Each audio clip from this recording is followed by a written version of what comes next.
I'm Gerald Bourguet, and this is the new and improved solar flares. We're going to start making these a little bit longer so I can give you some more information on the things that I get out of practice. I'm here at the University of Minnesota where the Suns practiced earlier today. We got to hear from Coach Frank Vogel, Jusuf Nurkic, and Kevin Durant, and there was a lot to take from it, so we're just going to go right through this. Overall, Vogel said he feels like they're ready for the playoffs game 1 tomorrow. He was praising their attention to detail and how locked in they've been in film sessions all week. And Vogel's a coach that, as someone who started off his NBA career as a video coordinator, really enjoys being able to dive into the film on opponents and get into the minutia of matchups. So this is where his value as a head coach is really supposed to shine against the Timberwolves in this series.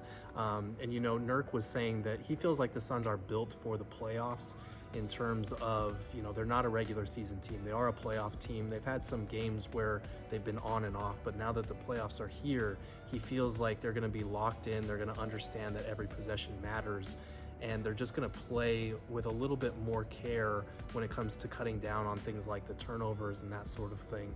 So that would be good for the Suns if they're able to do that, because the Timberwolves are one of the top teams in the league in turning their opponent over and scoring off of turnovers.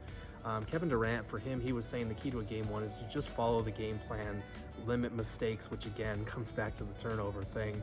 And Vogel was saying that, yes, they would like to get off to a fast start. Obviously, in the 3 regular season matchups against the Wolves, they outscored the Timberwolves by a combined 40 points. But even if they don't, he said it's all about riding the ebbs and flows of a playoff game. And if the Wolves do come out and throw that first punch, they've got to absorb it. Remember, I think this is the first time the Wolves have hosted a game 1 in a playoff series since 2004. So you know they're going to be amped up and ready to send a message to a Suns team that's beaten them 3 straight times now.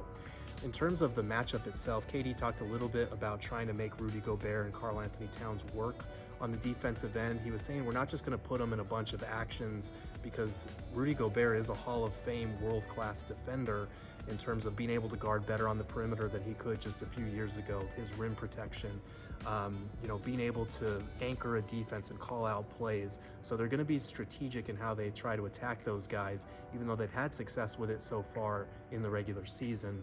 Nurk said he feels great about the Gobert matchup, but he feels great about any matchup at this time of year.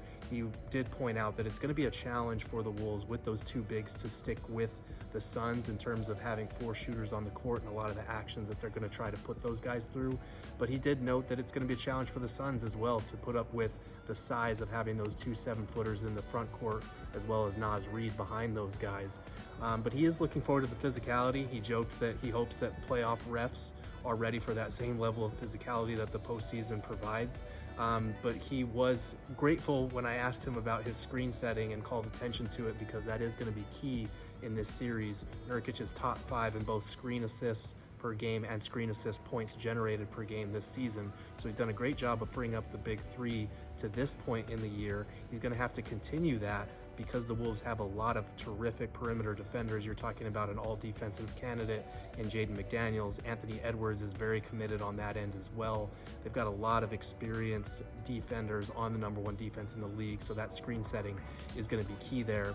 And then the final thing, I asked Kevin Durant about this because Anthony Edwards had told ESPN that Kevin Durant was his GOAT growing up.